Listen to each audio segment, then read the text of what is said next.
So let's say you want to go and find an Airbnb at some specific area for just you and your partner for having a staycation for a romantic stay. Let's hit this API and see if you would get these results. Now, why we say that it is recommended, let's say. Hi, all. Welcome to MongoDB's YouTube channel. It's been a long time since you would have seen me coming with a Java video and explaining on how to build a Java application with MongoDB. But I am back with another video where we will be building an exciting application with Quarkus framework using the MongoDB's vector search capability. Now, in today's video, we're going to take it into different parts where we'll start from the very basics of understanding what the vector search is and then gradually building an application to perform this embedding and also to perform the vector search.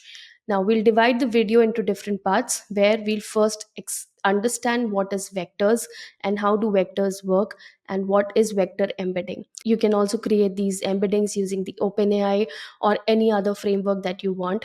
It's all on your choice. And then finally, we'll build a Quarkus application. This Quarkus application has two REST APIs, where first REST API would be generating these embeddings using the Gemini AI, and then we'll use these similar embeddings. We'll use the same Gemini AI to perform the vector search.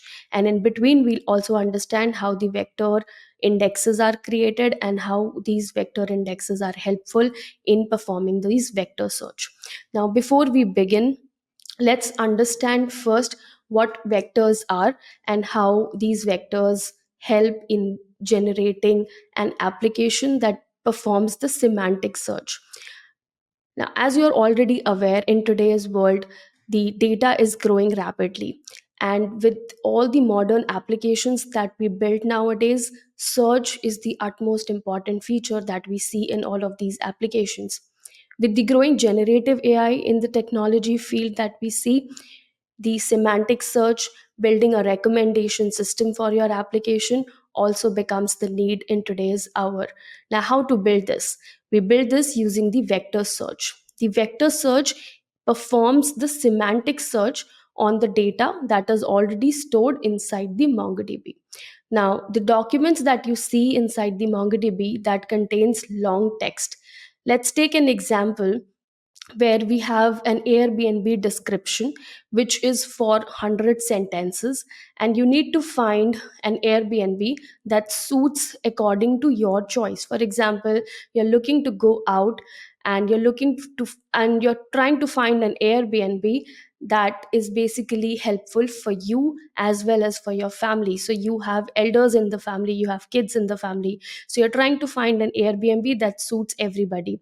Now, how do you search when you go through such an application? When you go through such an application to build an Airbnb or to find an Airbnb, you just type, give me all the Airbnbs that is suitable for me, my kids, and also for my parents for above 60 years.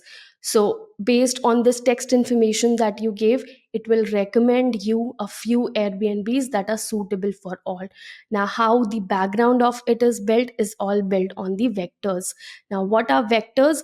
Vectors are basically the numeric representation of the properties of each field values that we see. Now, to know more about what these vectors are and how these vectors are represented, there is a link in the description that you can go through and follow the same link. Now, the next thing that we need to learn is how these vector search perform the semantic searches. The diagram that you see on the screen, now the blue block that you see on the screen is basically the vector search feature. Now, this diagram is just a basic representation of how vector search works. There are more features to vector search, it can perform more. But for this video, we are just taking the very basic functionality that the vector search can perform.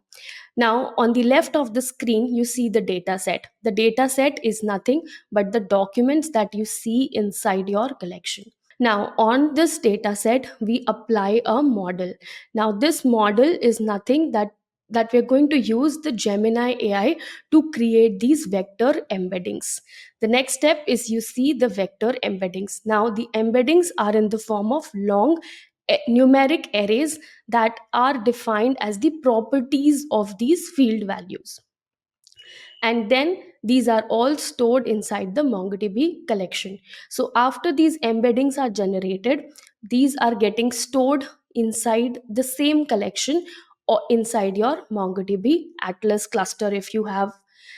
Now, on the right hand side of this diagram, when you see, there is a query string.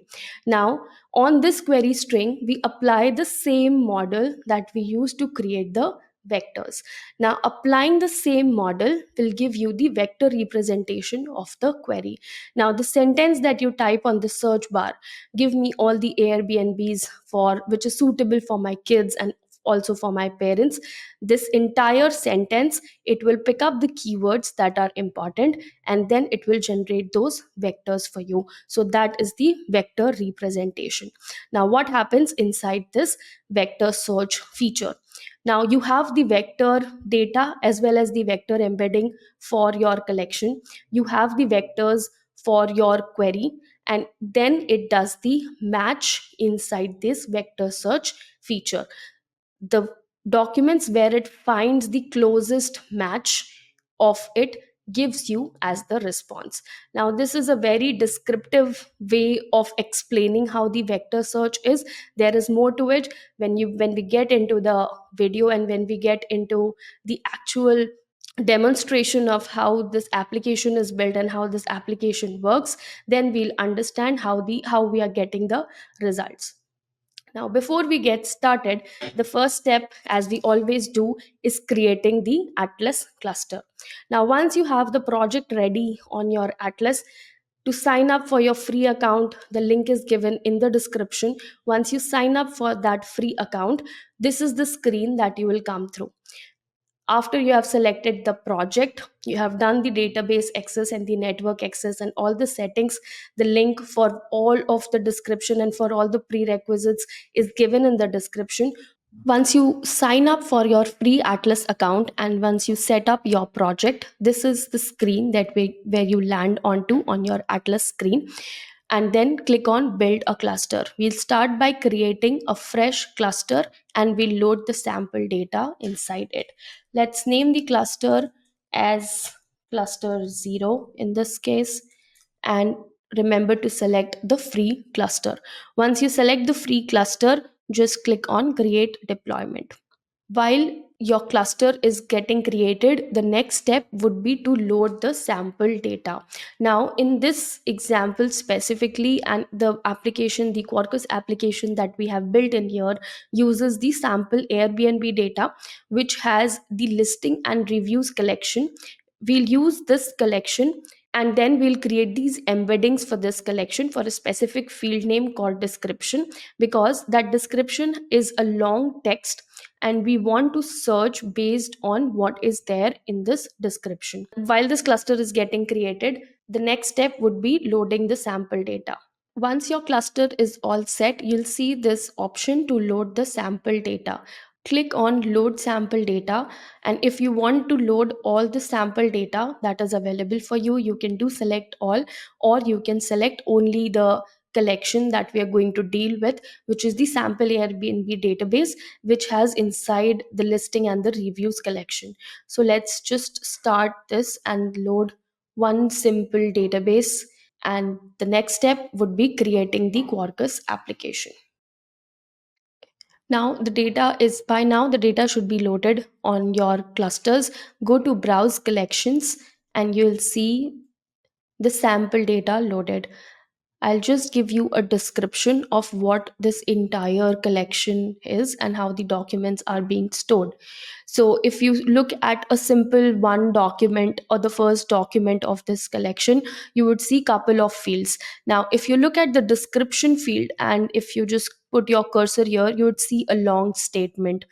What Atlas search basically does is it would perform the text based search. So if you have given a specific city name or a specific keyword that matches exactly with the keyword given in the description, the Atlas search would perform the search. But what vector search would do is it would perform the semantic search for you. So even if you give For example, in this case, it says the fantastic duplex building, but if you just write a two-story building, even this field would come, or even this document would come as a result. Why?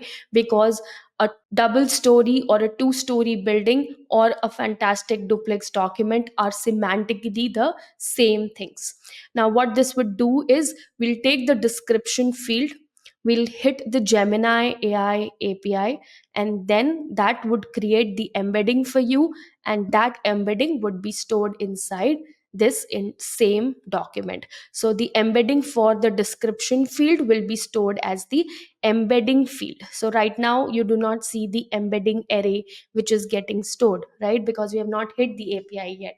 The next step here is creating the Gemini AI key. Now, to do this, we need to go to the Gemini API or the Google AI Studio.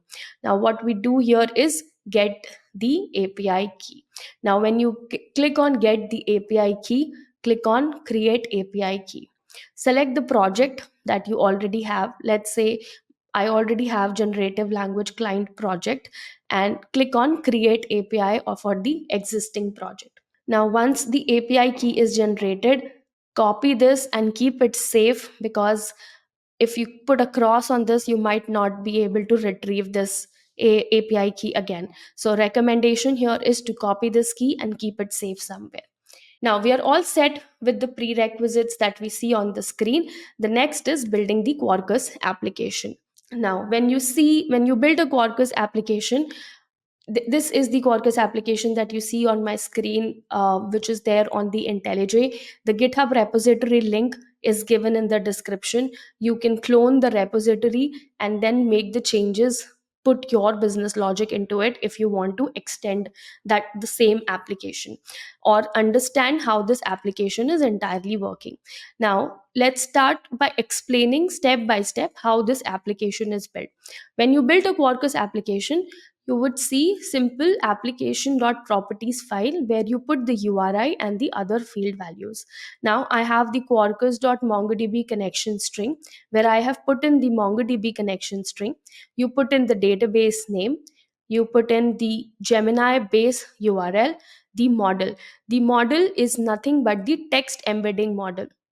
If you go through the Gemini API key documentation, you would see different text embedding models which are already present. You can select any one of those embedding models to create your embeddings. For this example, we have selected the text embedding 004, which is the most basic text embedding model which is available. And the next is where you put your Gemini API key, the one which we have just copied. Now, once you have set all your configurations in your application.properties, the next step is to call these configurations in your Gemini configuration file. Now, this Gemini configuration file would do just call your APIs or just call the specifics that you gave in the application.properties file. Now, after this, we have put in a gateway folder, which inside it we are just putting the API key, the API call for the Gemini AI gateway. So this is the service file that you see, and then this is the implementation of how do we get the embeddings. It will call the Gemini API to create those embeddings using the key and using the URL that we have already specified, and then get the embeddings from there. So this is a simple example of hitting the external API that you do either in a Spring Boot application or in the Quarkus application. So the Gemini AI gateway or the Gemini AI implementation, the client, all of this is just to hit the external API. The next step is where you write your own APIs to perform those embeddings, to get it stored inside your collection, and then to perform the vector search. Now let's go to listing resource. Now inside your listing resource, you see we have created two different REST APIs. The first REST API is the post method, which will generate the embeddings for you. Now, what this would do is, if you see inside this function, it calls the generate and store embedding method, and then it creates those embedding and stores it inside your MongoDB collection. we'll understand how what this generate and store is. The other REST API that is there is which performs the actual vector search. Now, how does it perform this actual vector search? You give a query. The sentence that you put it on the search bar is nothing but your query. Now, to get this, you put your query inside it, which is the query parameter, and then you hit the perform vector search function. We'll see both of these functions while we run each of these REST API calls. Now let's go to generate and store embeddings. Now, this is the simple function, not a simple but a complex, a little bit complex function that we see on the screen. Is what it does is, the first thing is listing collection. It will get your databases, get the collection. So your database name is nothing but your sample Airbnb and listing and reviews. And the next thing that it does is it is doing the batch processing. Now, why we are doing the batch processing, it is very important for a developer to understand here is, we have millions of documents or hundreds of documents inside the collection. What it ideally what we do is, we take first collection, get the description field value, and then call the Gemini AI API key, get the embeddings and store it. But if you hit the API again and again, it creates a limitation, because these free API keys that you create has a limitation. So what we do here is we create the batch size. So for example, if you have 2000 documents inside your collection, we'll do a batch size, we are doing a batch size of say 500, where it will hit the Gemini API key only 4 times.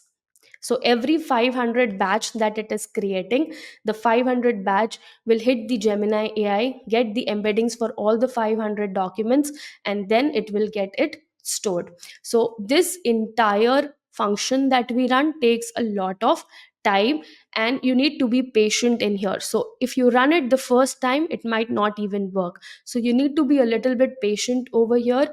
Let's add a, let's say, debug point in this case, and then run this application to see if this is generating this embedding in the first place. So by the time the application starts, and by the time we hit the API, let me get the curl command for you. So this is the curl command, which is nothing but the post command. It hits the API listing, generate embeddings. So let's just run this embedding, and we'll see inside our collection if it is getting stored or not. So by the time it is getting those embeddings and getting it stored, because it is going to take a little bit of your time, let's understand what this function does. So once we are fixed with the batch size and how this bulk update would happen, it would just take up the first 500 documents, hit the API, get the embeddings, and then store it one by one. The next is the for loop. In this for loop, what we have done here is we have taken the description field now, and then we do the get embedding function that calls the external API that we just discussed. So get embedding function would take up the description field, the text value of the description field, and then call the embedding from the external API and get you the embeddings. Now, if it is null, then it would come out of the loop. If it is not null, it would update for each of the underscore ID or the field value that you see on the screen. And the field value is embeddings, and all the embeddings would be stored. As I said, in the first case, it might fail and you might not even see your embeddings getting created. Let's see if the embeddings are getting created for a few of them at least. Let's do a refresh on the atlas and see if the embeddings are getting created. So you see there are no embeddings getting created, because as I said, you need a little bit of time and patience to run this API. So after running this entire function for a lot of time, because as I said, you need patience to run this entire to generate the embedding because of the document size. You can test it on a very small document size, very small collection size, and then you would not have to wait, or you would not even have to create these batch processings in that case. So by this time, there are a few embeddings that are already created that we'll see on this atlas. UI. So this is the document that we had, which was a fantastic duplex document with 3 bedrooms located in blah blah blah. We had this embeddings array. So if you see this embedding is an array of these numeric values. These numeric values are nothing but these are the properties of this entire description text that you see. Now if you want to search, we would search on this embeddings field only. So there are a few embeddings field created. Since we did a batch size of say 500 or 50, there would be 50 documents which would have those embeddings, and we'll perform just a simple search on these embeddings itself. Now before we perform this search, the next step is creating this vector search index. Now after you're all set and these vector embeddings are getting created, let's create this search index. Now how do we create this search index? There are a few specific fields that are required to create this search index. This is very similar to the Atlas search index that we create, but a few of the fields are a little bit different. So when you go on the Atlas UI and you would see the search type as Atlas search or vector search, click on vector search, select this index name. Now you can give any name that you want to, but remember to give the same name that you have put it in your application. I'll show you where do we put this inside our application. The next step is selecting your database and the collection name. So since we have only one, it is already there, and then click on JSON editor or visual editor according to your choice and click on next. Now this is the syntax for a basic syntax for a vector search index. What are the different field values that it has? The first is we define what is the type of this index. The type of this index is a vector search, vector index. The path is nothing but the field name where these embeddings are being stored. So in this case, we have created the field name as embeddings for the field name description. So we'll put this value as embeddings because these embeddings are getting stored. Now what are these dimensions? These dimensions is actually the size of the array that you see that is being created, and these values are basically defined by the type of model that you're using for creating this vectors. So if you see in your case, there would be 768 dimensions, that is the array size of these embeddings. And then we mentioned the similarity function. Now what is a similarity function? Now if you already know a little bit about generative AI or a little bit about how this mappings or how the closeness is detected, there are three different ways. One is the cosine, one is Euclidean, and one is the dot product. So it determines how close the products are. Based on different cases, all of these are selected. I would send a link in the description again to describe how all these three of them are different from each other and when to use when. So in this case, we'll select the Euclidean distance. So your Euclidean distance, mathematically speaking, is nothing but under root of x2 minus x1, where x2 is your query vector and x1 would be your text vector. So it would calculate the distance between them, the whole square, and then on, so these dimensions that you see are plotted on an xy axis or a xy graph. So based on that, you get the x values and the y values, and based on the Euclidean formula that you have, you calculate this similarity value. So here we have selected the Euclidean similarity. Just click on next, you would see the vector index getting created. So once, by the time the index is getting created, and it would take a little bit of your time to get started, let's understand the code again on how the code to perform the vector search is being written. So let's get back to the service, the resource file first, where this API is defined. So this is a get method which is named as perform the vector search. It takes the query, the string query that you put it on the search bar is the query, the string that is taken as the query parameter, and then it calls the perform vector search functions. Now this is a simple vector search that it is performing. You get the database, and then you call this Gemini client dot get embedding function, which is the external API call that we are doing. And we have also done the same get embedding function to get the description. Now, as we have seen in the diagram that I have shown before about how vector search works, as I said, we need to use the same function, the same method to create these vector embeddings for your documents that you store and also for the query that you do.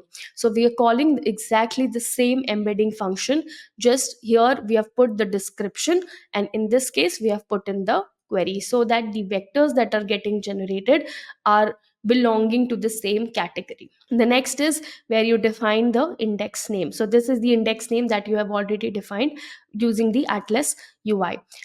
The number of candidates, and the limit is nothing but how many, the number of documents that you want to see on the screen.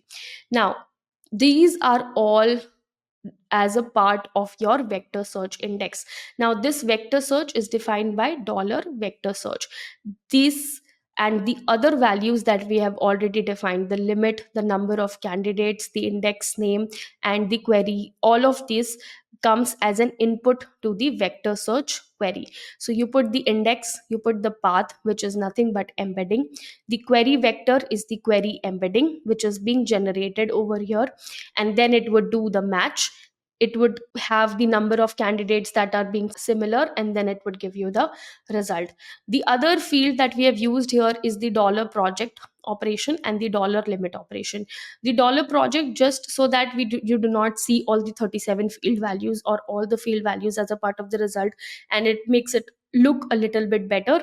And also the limit, because so that you do not have a lot of documents as a part of your result. So we just want 5 Airbnbs as a part of the result. Now, since this API is already running, let's just stop this, because it would have created embeddings for a lot of documents by now. It's time to hit another API, which is this. Let's say your API says it's a curl command which is performing the get operation. This is the API that we have hit, and we put the query as stays that the children would enjoy. Now, as it would say, it would project only your listing URL and the description and the price, things that are very much relevant to you, and of course the name, and it will show you only the 5 documents. So when you hit this API, you would see a couple of results. Now, what did we say? We said that we want the stays that the children would enjoy. Now, let's see why does it say so. Now, the first uh, Airbnb that you see, the description that you see, it says it is just 4 minutes walk from the park gate. By park, it meant that it is something that would be enjoyed by the kids. The second one is ideal for both family and entertaining. Again, something that the kids would enjoy. So based on this semantic search, this is the semantic search that it is performing based on the query that we have hit, which is stays that the kids would enjoy. Now let's take another example where I already had this API running. So my question is, I would like to have all the hotels or the Airbnbs that are recommended for romantic stays. So let's say you want to go and find an Airbnb at some specific area for just you and your partner for having a staycation for a romantic stay. Let's hit this API and see if you would get these results. Now, why we say that it is recommended, let's say. Now, it allows guests to luxuriate the space and privacy in their own. So, this is something that a couple would enjoy again. So, beautiful room with a great location, which is very generic, but again, it would be recommended or it would be suggested for a romantic stay. The next document that we see here is a standard double room with a queen size and with a private bathroom. Again, something that could be enjoyed by a couple. So these are all the semantic search that it is performing. So this is all for the video today, and that's all that I wanted to show. We have just created 2 REST APIs. You can extend this same GitHub repository again and extend your code block here, write your own business logic to perform more. You can also add scores to this to see which is the most relevant one to the search, and it would give you like the first one which is most relevant to your search. That would be the first document that you see on the screen, and you can add much more things and much more field values, much more aggregation along with the vector search that you want to perform. So the link for the article is also given in the description. The article has the complete explanation of what we have all discussed in this video, and it has the step by step guide. All the linked resources are also available in the description, as well as in the article that we'll share for the developer center. But apart from that, if you have any other questions or any other recommendations that you have for this video, please feel free to comment on in the comment section of this video. And do remember to like, share, and also to spread this great application that we have tried to develop, and also send us your good built applications so that we can also see what wonders that you are doing. Thank you so much.